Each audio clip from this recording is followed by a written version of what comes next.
UNESCO Green Citizens, Citizens in Action for the Planet. A podcast by Aurélie Luneau, directed by Thomas Dieter. Al Houssine, fishermen, custodians of the sea, with our green citizen Houssine Nibani and expert Francesca Santoro.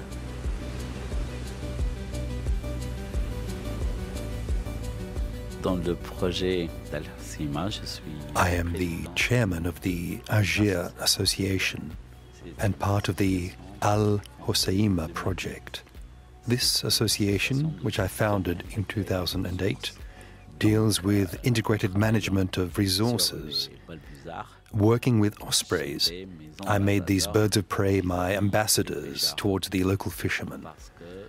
They worship this eagle. They even call it the boss, Rais, as they know it's much better at fishing than they are. We're on the Mediterranean side of Al Houssine National Park in Morocco. Boasting rich biodiversity, its protected marine zone covers an area of 185 square miles. Houssine Nibani is our green citizen. He's a professor of earth life science, specializing in the osprey species, also known as the fish eagle.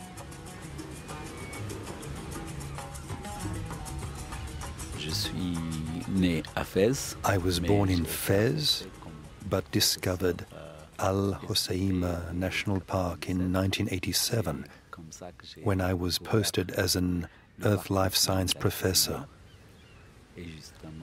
My involvement with the park grew in 1989, when I began monitoring the local osprey population, one of the biggest in the Mediterranean area.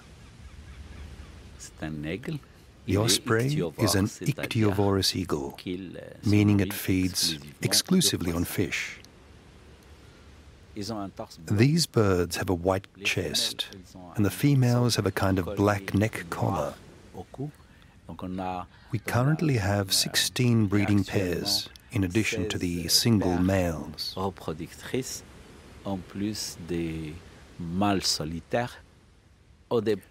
of the reasons we chose ospreys was because of the anthropological bond they have with humans. This helped in the various training programs we delivered to the large population of local fishermen, because they recognize the parallel between their own destinies and those of the ospreys. Basically, if there are no fish left, the ospreys will disappear along with them. Houssine Nibani is well aware of the dangers facing Al Housaine's marine zone: pollution, illegal fishing and overfishing. Working through his association, he's had to make the fishermen his allies and persuade them to change their methodology. Blast fishing used to be practiced from the cliffs. In fact, a large number of fishermen lost a hand using this method. It had dramatic consequences, not only by putting the fishermen in danger, but also by destroying fish supplies over time. One single fish can lay up to 1 million eggs. So by establishing a rule, allowing all the young fish to reach adulthood without being killed, we're able to create a fish and aquaculture farm right there in the sea.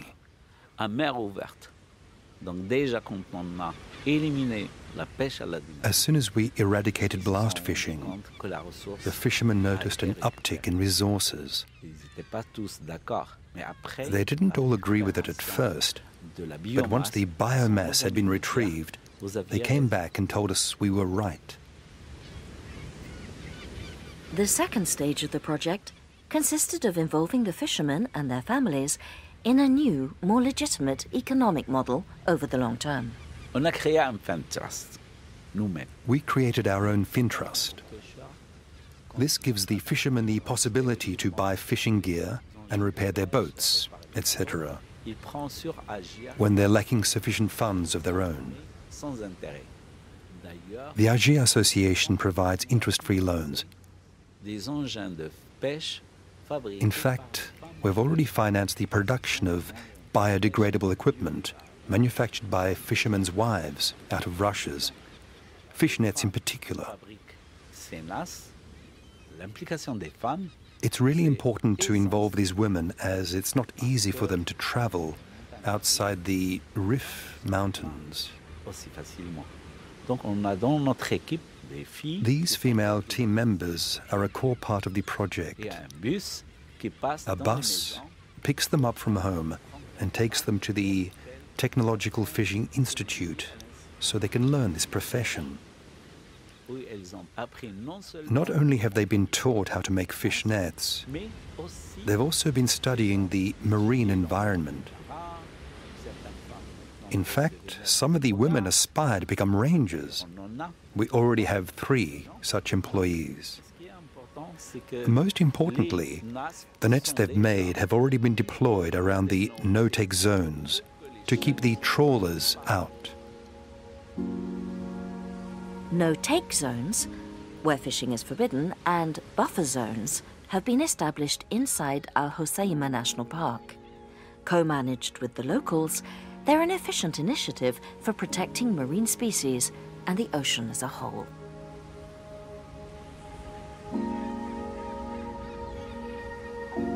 This planet is called Planet Earth, but actually it should be called Planet Ocean. There was already somebody looking at the Earth from the space and saying how inappropriate it is to call this planet Earth when it's clearly ocean. The ocean is really key for a lot of things, and starting from climate, because the ocean regulates climate on this planet. And until now, it was actually what reduced the impacts of climate change, because the ocean has absorbed almost 93% of the heat in excess. And so it was thanks to the ocean that we didn't have yet the very severe impacts of climate change. But this is changing, actually, because the capacity of the ocean to absorb all this heat is being reduced and consumed. And so the ocean is currently full of a lot of energy. And this energy has to be dissipated, and this happens, for example, with extreme events like hurricanes and storms. And we are seeing an increase in frequency of these type of events.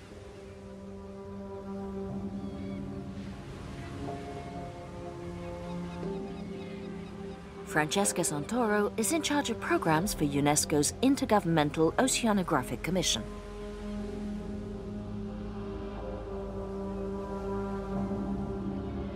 The ocean is still largely unexplored, and we have mapped around 25% of the seafloor. So we still have a lot to do, and maybe few people know why this is so important. Of course, it is important to know the ocean, but a lot of human activities are happening in the deepest part of the ocean, which has an environment that is similar to the atmosphere that we had at the very beginning of the history of this planet. So probably life originated there, and with very simple molecules that could carry DNA. So that is, maybe how all life on this planet started.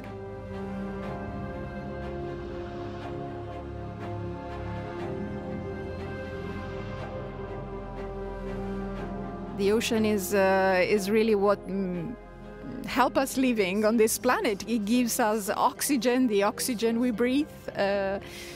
Normally when we talk about that, we think about the forest and the Amazon, but actually is the ocean. Within the ocean, between 50 and 80% of the oxygen produced on this planet is produced in the ocean. And there is even a tiny bacteria that produces by itself 20% of the oxygen produced on this planet. So if we can breathe, it's also thanks to the ocean.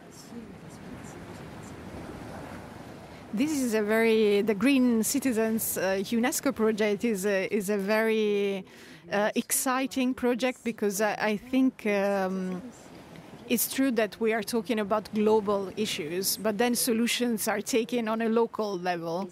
And it's very important to give the power to citizens to participate and to co-manage the areas, the marine areas that are under threat. Therefore, it's important to give this idea of the need of collaborate among citizens, among scientists, among governments, among NGOs.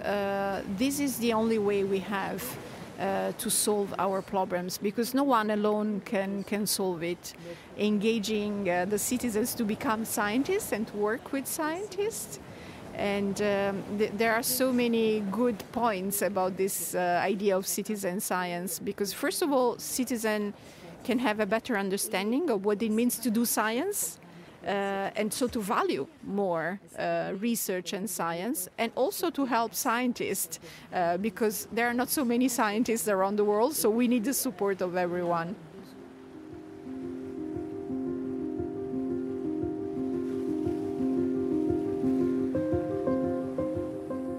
When I'm close to the ocean, I have a big sense of liberty, of freedom, and of being part of. I really feel I'm part of the ocean. I really feel that's where energy on this planet comes from. So I really feel close and part of it.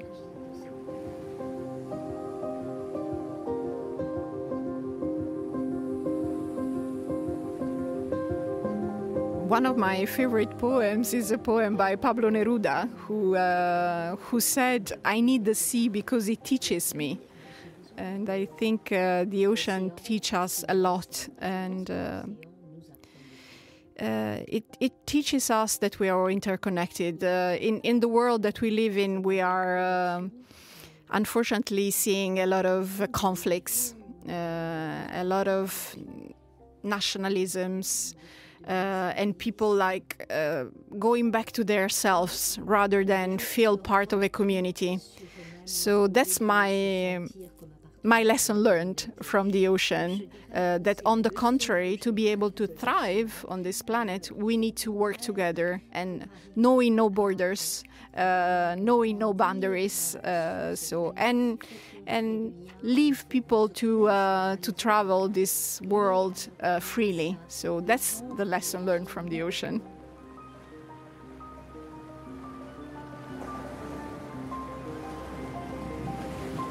You've been listening to UNESCO Green Citizens, a podcast by Aurélie Luneau, directed by Thomas Duterre and Marie-Laure Ciboulet. Produced by Studio Radio France in conjunction with UNESCO and Cloran Botanical Foundation. Voiced by Dario Costa and Hester Wilcox, translation Nikki Becker, sound recording Delphine Baudet and Antoine Aspel, mix Pierrick Charles.